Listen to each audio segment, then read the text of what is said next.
이어지는 미니 특강은 그 묘사님께서 하고 싶은 일 뻔뻔하게 지속하기라는 주제로 이어가시겠습니다.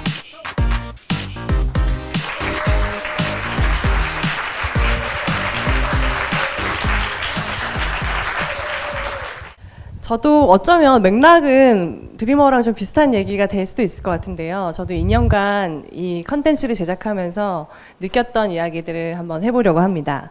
그래서 뻔뻔하게 하고 싶은 일 계속하기로 제목을 정해봤어요.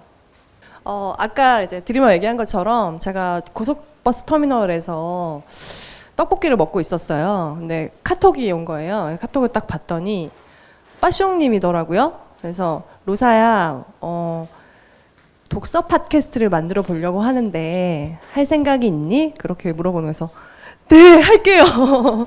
정말 이렇게 앞도 뒤도 재지 않고 진짜 해야겠다는 생각이 들었던 게 빠숑님 계속 지켜보면서 좀 존경스러운 라는 생각을 많이 했기 때문에 이분을 일주일에 한 번 볼 수 있다면은 무조건 해야겠다. 이건 해야 해. 뭐 이런 생각이 들더라고요. 그래서 하겠다고 말씀을 드렸습니다. 아까 보셨죠? 일주일 만에 바로 방송을 하게 됐어요. 근데 녹음한 내 목소리 들어보신 적 있으세요? 네. 그거 되게 이상하지 않았어요? 그렇죠? 되게 어색하고 특히나 막 우리가 막 친구랑 막 얘기하는 거 카페에서 얘기하는 걸 누가 녹음해서 나한테 들려주면은 그게 너무 어색하잖아요. 그리고 들어보니까 제가 말하는 게 그렇게 이상하게 말해왔는지를 몰랐어요.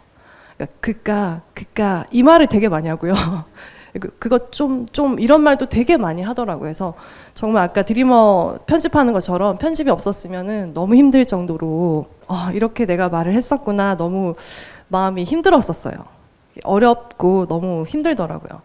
근데 그래도 괜찮아. 그러니까 이동진 기자님 같은 분이 빨간 책방을 하잖아요. 그러면은 그런 말씀하는 걸 들으면 너무 잘하시잖아요. 너무나 지적이고 너무나 유려하고 이렇게 저처럼 당황하거나 실패하지 않고 너무 말씀을 잘 하시잖아요. 근데 그런 생각이 들더라고요. 그래, 나는 그렇게 말을 잘 못해.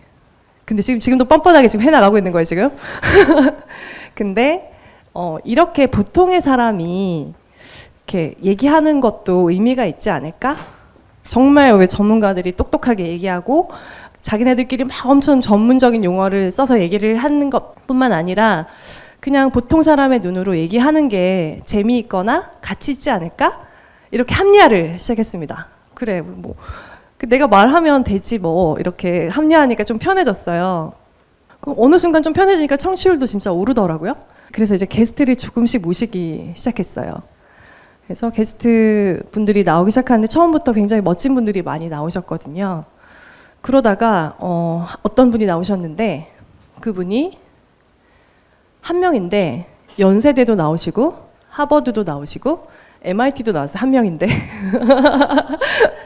그런데 책을 읽었더니 책도 너무 좋고 책도 정말 이렇게 기발하고 발상들이 너무나 기발하고 만나 뵀는데 털털하고 유머러스하고 말도 조리 있게 잘하고 너무 멋지신 거예요. 그래서 그분이 출연을 결정해 주셨던 것만으로도 너무 기뻤는데 만나 뵀을 때도 너무 즐거웠어요. 근데 안녕히 계세요 하고 헤어지고 나서 집으로 오고 다음날 아침에 일어났는데 되게 기분이 이상한 거예요. 뭐 생전 처음 느끼는 기분이었는데 그게 뭐였냐면 그분에 대한 선망 그리고 나에 대한 자괴감 나에 대한 초라함 우울함 막 그런 것들이 막 근데 그분이 또 부럽기도 하고 막 내가 어린 시절에 뭐 한 거지 싶기도 하고 막 그런 여러 가지 감정이 엄청 복합적으로 완전히 압도당할 정도로 다가왔었어요. 근데 이거를 누구한테 얘기를 못 하겠는 거예요. 너무 못났잖아요. 제가 그런 걸 느낀다는 거를 사람들한테 얘기하는 게 부끄럽잖아요. 맞아, 그래.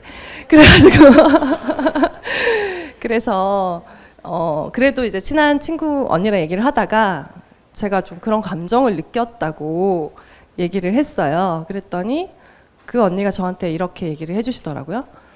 근데 너가 이거를 10년을 하면 되게 잘하지 않을까? 너 지금 한 지 얼마 안 됐잖아. 근데 너무 잘하려고 하는 거 아닌가? 그렇게 얘기를 하는데 그러네.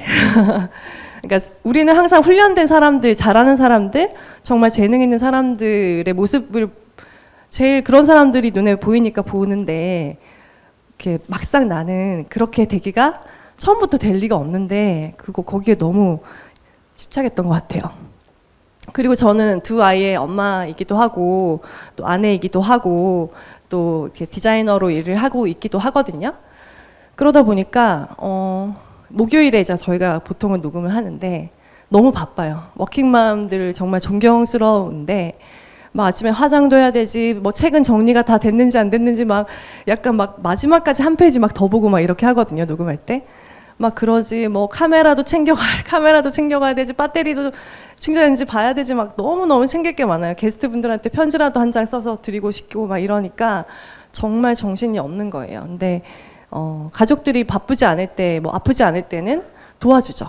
근데 막 바쁘고 서로 좀 예민할 때도 있잖아요. 그러면은 아니 뭘 그렇게 좋아하는 걸 다 하겠다고 다 짊어지고 그렇게 하면은 그게 되냐? 뭐 이런 식으로 이제 남편이 얘기가 되고 또 막 제가 막 밤새서 뭘 막 하고 있고 이러면은 막 이렇게 남편이 아무 말도 안 하고 그냥 이렇게 쓱 하고 지나가도 그게 뭐라고 그렇게 하니? 이렇게 느껴지고 혼자서.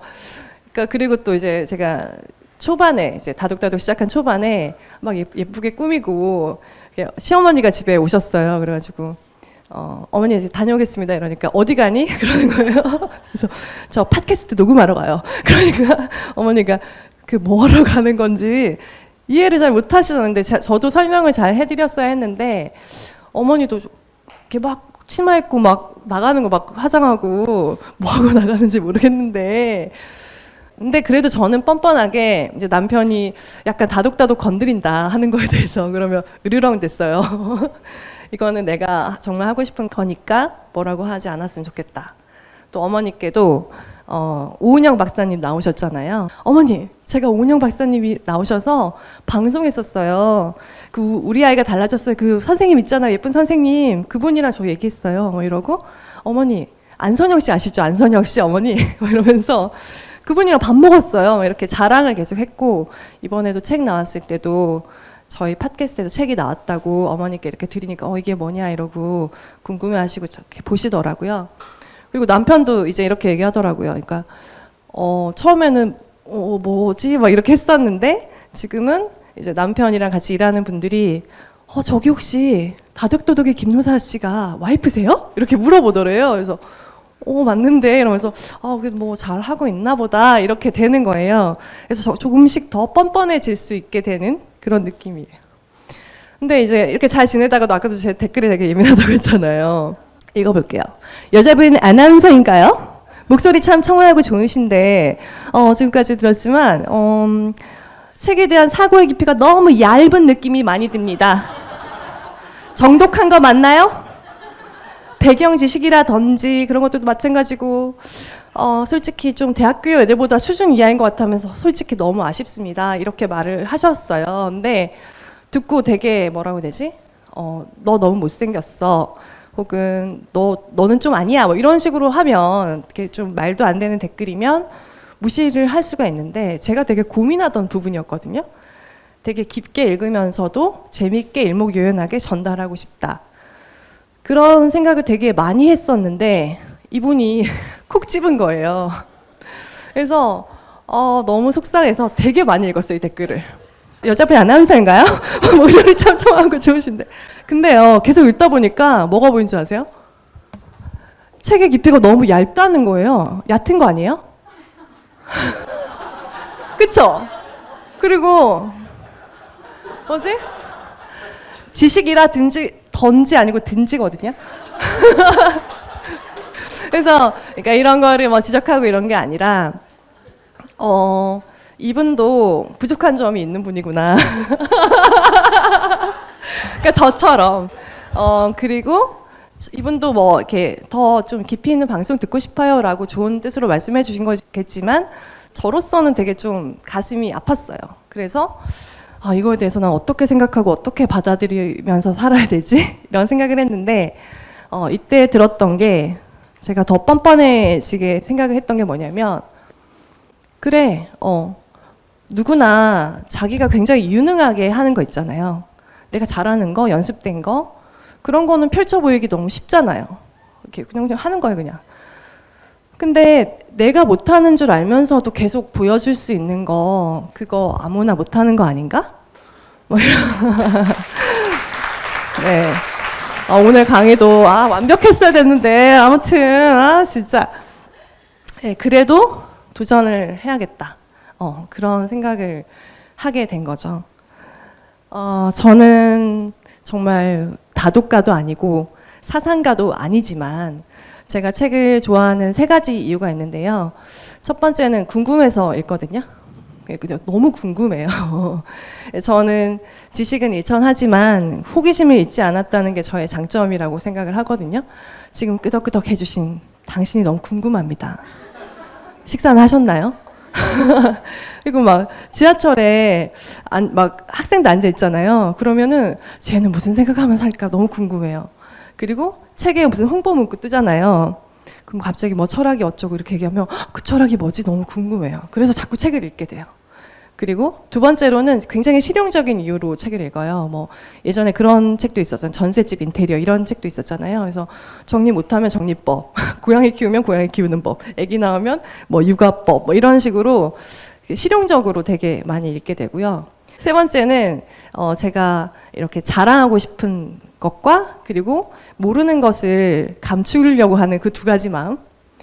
그러니까 그런 어떤 지적인 결핍과 그리고 지적인 그런 보여주고 싶은 그런 마음, 그런 2가지 마음이 막 이렇게 싸우면서 계속 책을 읽게 되더라고요. 근데 저는 이 3가지 마음이 다 괜찮다고 생각해요. 나 그거 알아. 뭐 이렇게 하는 것도 나쁘진 않잖아요. 그래서 여러분도 하고 싶으신 거 있을 거고 뭔가 하려고 하면 처음부터 잘하기가 너무 어렵잖아요. 저도 사실 강연이라는 걸 해본 적이 별로 없어요. 그래서 어저께 급히 김미경님 유튜브를 보기도 했거든요. 근데 엄마한테 얘기하듯이 하라고 하더라고요. 그래가지고 저도 여기 안 서고 엄마 막 이렇게 그렇게 얘기를 해야 좋은 강의가 된다고 해서 한번 따라를 해봤어요. 네. 그래서 여러분도 뻔뻔하게 하다 보면 뻔뻔해지더라고요. 네. 저도 지금 처음보다 되게 많이 뻔뻔해졌습니다. 2020년에 여러분도 하고 싶은 일을 뻔뻔하게 계속해서 지속하셨으면 좋겠습니다. 감사합니다.